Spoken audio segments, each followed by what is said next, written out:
Hey there, Neelisha. This is my first voiceover video, so I hope you do enjoy watching it and it's easy to follow the tutorial. And if you ever have any suggestions or creative mechanics devices that you want me to make sure to mention them in the comments and maybe I'll make one of them into a video. So, without any further ado, enjoy the video.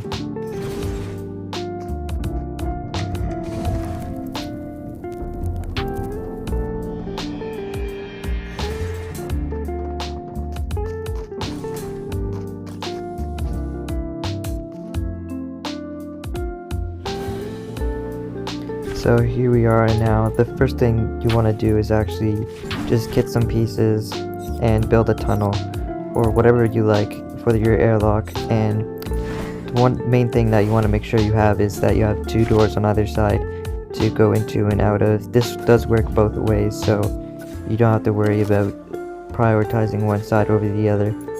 But I'm just going to use these pieces that I used in my previous build to make another one, and I'll be back when I'm finished.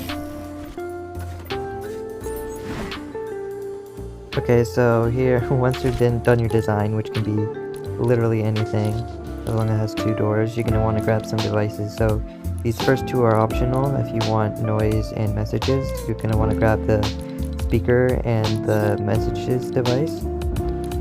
So the devices that you do need and are required for this are going to be the lock device. You're going to want to grab some triggers, a button, a music sequencer, and then last but not least, the mutator zone.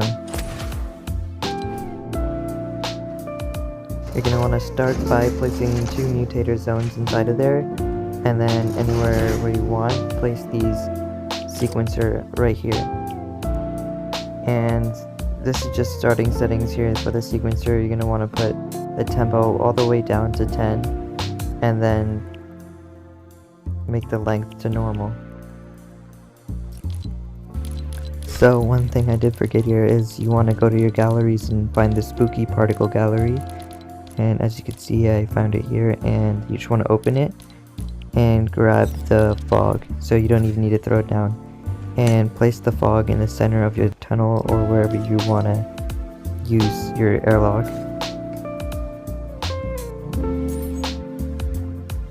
So for these settings, you can put pretty much anything you want here, but you can make the smoke color anything. I'd use sky blue, but you want to make sure the motion speed is very fast and the smoke tiling is 2 times and it's double-sided. This makes it way more smoky. You also want to make sure that you enable it from channel 1 and disable it from channel 2. After that, you just simply want to place them in a pillar like this. You can place as many as you want or as little as you want. So now if you chose to use the speaker, you can actually grab some speakers now and place them in this order on your sequencer. And you can actually make them to any sounds, but I'm just going to grab these sounds that I already have preset.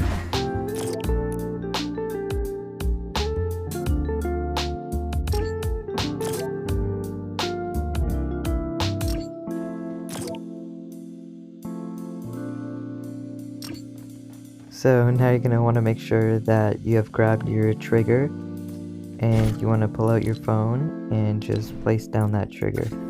So you don't really need to change much, but I do like to take off the trigger sound so when it does trigger you don't hear the sound and it doesn't disturb the speakers that you've placed. So I'm just going to scroll down here and turn off trigger sound.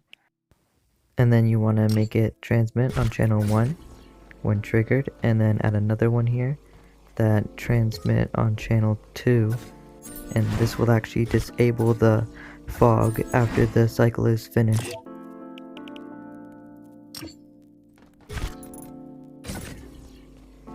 And then this last one's just gonna open the doors once the cycle's finished.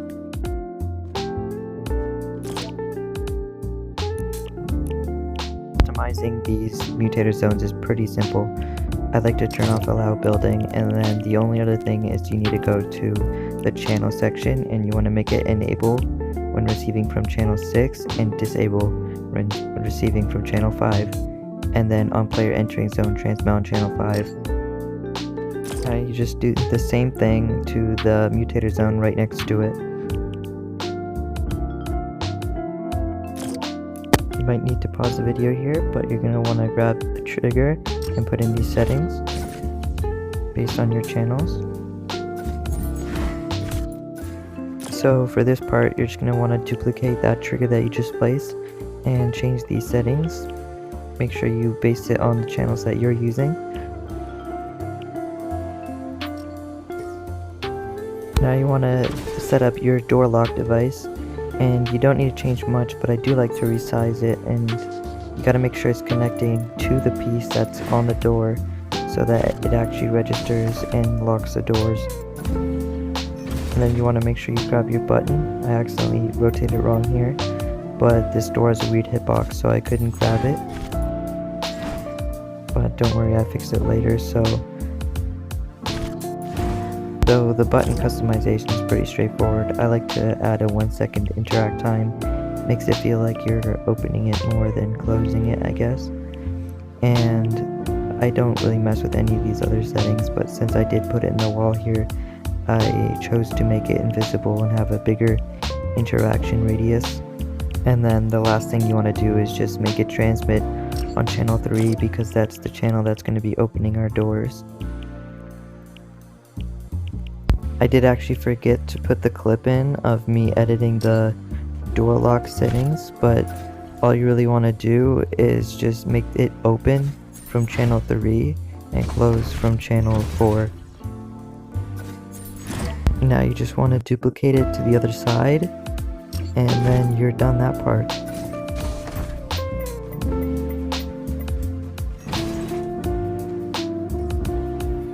So now you want to place your trigger here and resize it. Make sure it's just outside the door, and then you want to put in these settings. Make sure it's transmit on channel 6 when triggered. And then duplicate it to the other side. So now you're just going to want to go to your sequencer and start when receiving from channel 4. And disable activation while running, and that is all. And you're finished. If you did like this how-to, a like would be much appreciated. I love all the support you guys give me, and thanks for watching.